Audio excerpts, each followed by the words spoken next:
So it's time. Next speaker, as you see, is Dr. Lawrence Welch, and he's ready to present his paper. Dr. Lawrence, please.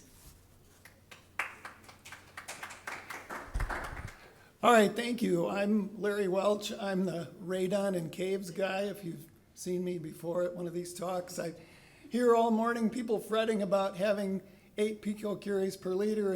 And I look at caves in northeastern Iowa, and we got some really big numbers. Now, this is old data, but just trying to represent. This is Coldwater Cave, and we've got hundreds of picocuries per liter. We've got a whole lot of radon in this cave and in some of our others. So naturally, that begs the question, all right, where is it all coming from? So a little bit of review about the background science. Radon is an element that has no stable isotopes. They're all radioactive. They all have a short half-life, so they don't live very long. So if you have radon in a place, it's not that it's been there for a while. You have to have a source that's actively producing the radon, and that source is going to be a larger element that's undergoing radioactive decay. So for example, if you have uranium-235, it's stable, it's radioactive, and it decays through this long convoluted pathway until it reaches a stable isotope. Lead-207, no longer radioactive, it is stable. Along the way, it forms radon-219 as a pit stop along this whole mechanism, okay? So to add a little bit of context to this, all right, how much uranium is there? In the Earth's crust, about 2.7 parts per million. And I would guess to most people that number doesn't really mean anything, so I tried to add a little bit of context. This is similar to tin. I think most of us know tin and can maybe sense how prevalent tin is in the environment. Now this 2.7 ppm is the concentration of all of the isotopes, okay? So when we're looking at U-235, it's important to note that's a minor isotope. It makes up less than 1% of the total uranium, okay? And not only that, the radon-219 that's formed as part of this pathway only lives for 4 seconds. So it's pretty hard to accumulate very much of this stuff when it lives for that short a time and you've got so little of it producing the radon. Okay, if you have thorium-232, it is, here's the scheme for it, and it also ends up at a stable lead isotope, a different one, and along the way you have radon-220, okay?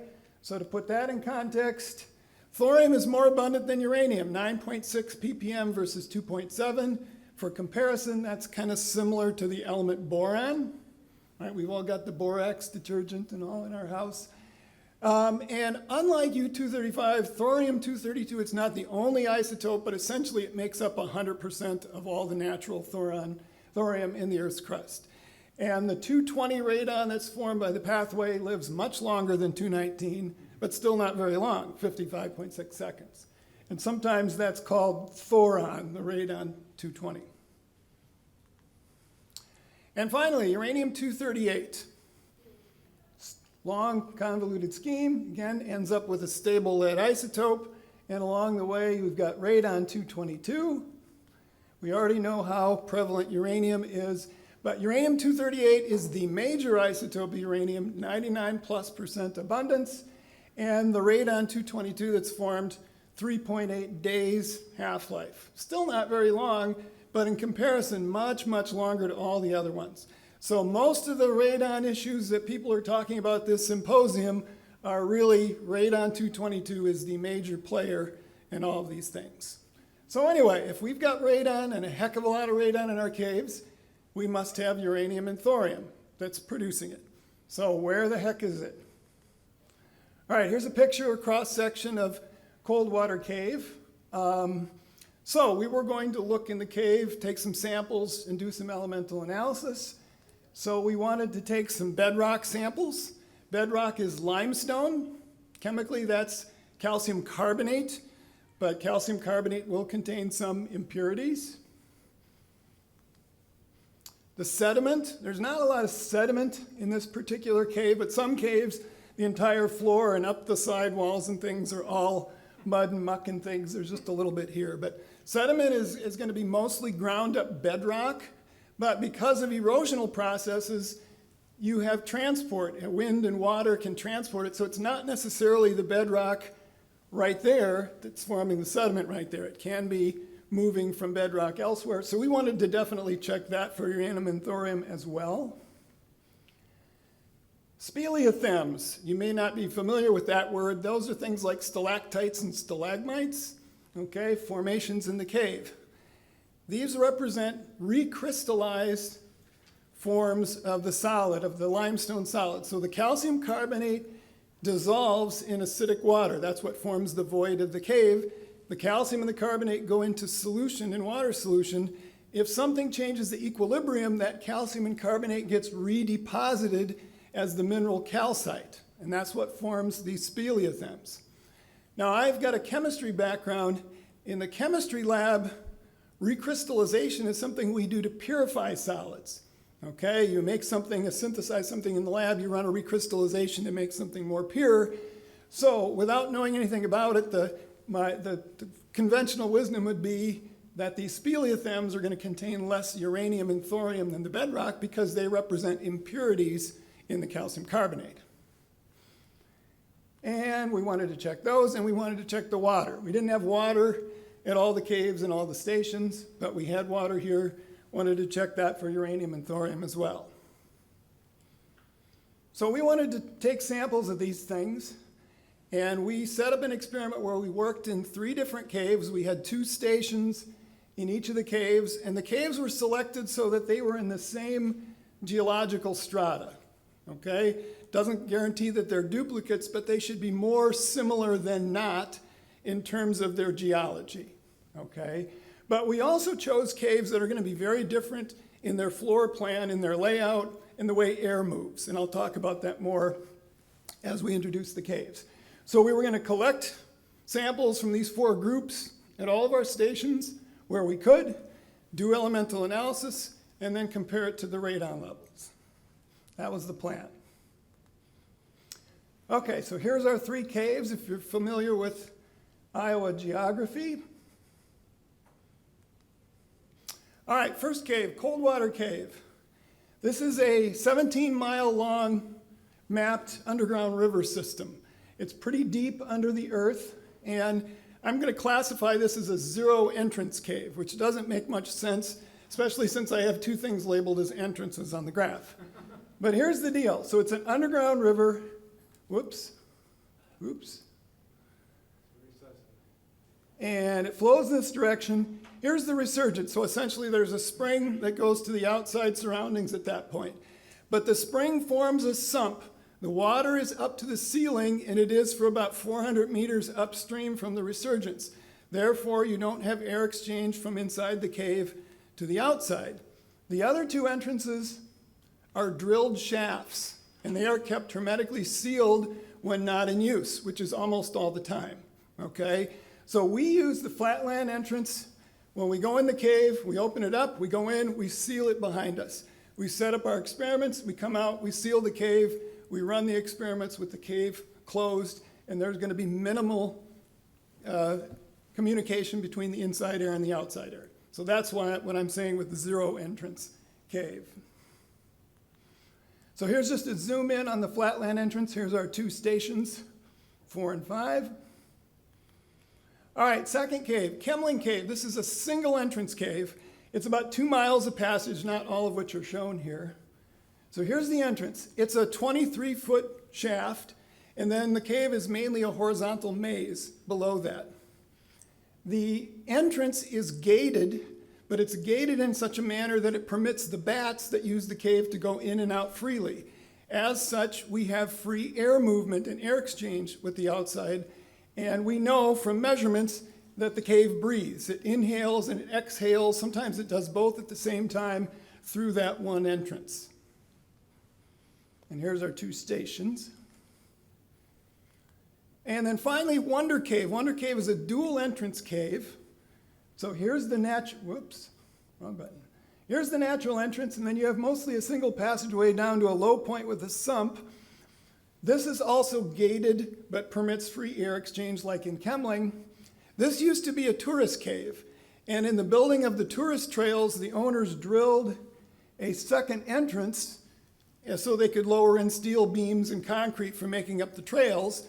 That entrance also is open, so you have free air exchange at both of these entrances at the far ends of the cave passage, and then we had sampling sites in between the two.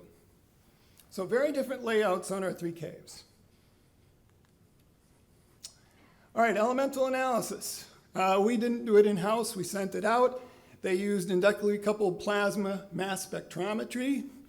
If you're familiar with this method, you will know that you can do isotopic analysis through that. Unfortunately, that didn't fit in our budget, okay? It was cheaper to just do total elemental concentration, so we did total uranium, total thorium. It would have been interesting to see the isotopic breakdown, but didn't have the money for it.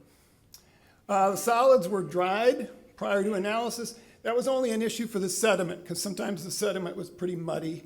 So it's the concentration in the dry fraction is what we got back. Okay, we did measure radon concurrently with going in and collecting the samples for elemental analysis, but we knew from prior work in these caves that the radon changed as a function of time, okay? So it didn't seem like that one trial was going to be really representative of the value in the cave. So since we'd been working in these caves for a long time and had a backlog of data, we decided to compile all the studies we'd done, all the radon measurements at these 6 sites, and compile those and look at the compilation average for radon rather than from the single trial. We felt that was a better representation of the radon. And some of these were with continuous radon monitors, mostly with recon units from Radilek, and with the EPERMs as well, which gave the integrated average over the time frame. Okay, so first look at some of the results. So this is just the bedrock. So uranium and thorium in our 3 caves. One of the samples didn't turn out in Kemling, not sure what was going on there. But mostly we're talking about a part per million or less. Okay, average for the caves, 0.52. Wonder Cave was a little bit lower, but kind of still in the same ballpark. And thorium, again, averaged out about 0.87. And just again, for comparison, remember, these are the Earth's crust average values. So we are not talking about uranium and thorium-rich rock in the bedrock of these caves. Okay, here's the sediment. The uranium in the sediment is pretty much the same as the uranium in the bedrock, same ballpark. But the thorium is considerably higher, okay? One of the things we did is then went back later and took some topsoil from above each of the caves, and it turns out the cave sediment is more reminiscent of the topsoil in terms of thorium than the bedrock, okay? So again, erosional processes, you can't assume that the cave sediment is coming from the rock in the cave. So much higher, but still lower than the Earth's crust average. Speleothems, okay, uranium in the speleothems, about the same as the sediment in the bedrock. The thorium, essentially only one of the 4 samples, we only had speleothems from 4 sites. Only one of them had a detectable amount and it was small. The others were below detection limits, okay? And then water, 3 of the 6 sites had water.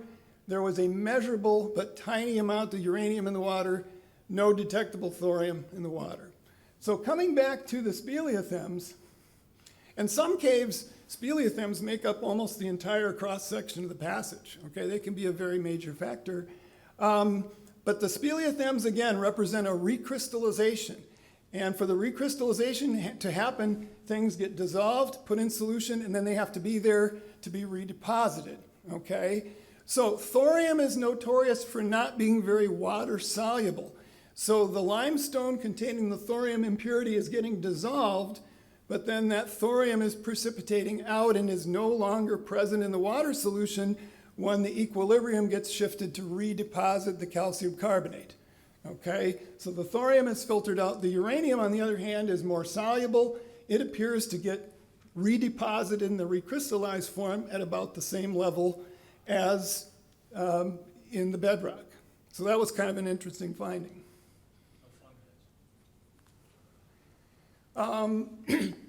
We also did a radon in water measurement with an EPERM system.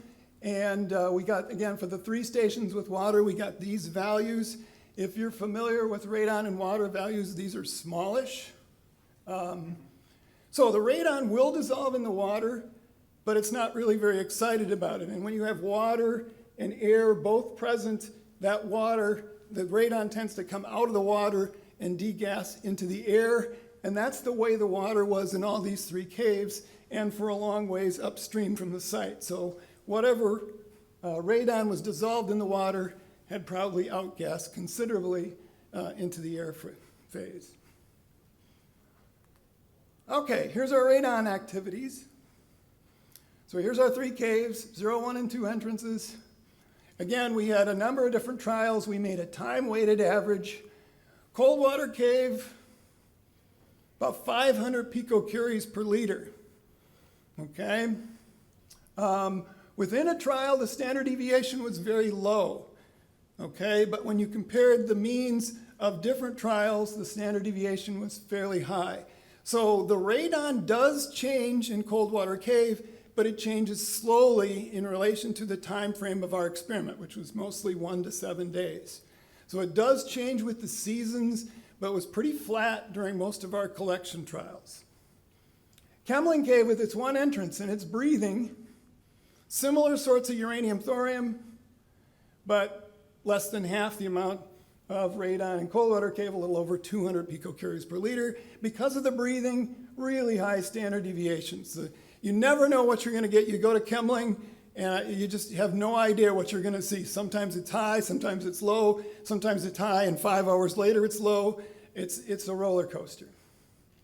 Wonder Cave, 2 entrances at either end of the passage, so it doesn't matter which way the air is flowing in the cave, it's flowing out one of those 2 entrances and bringing in fresh air out in the other.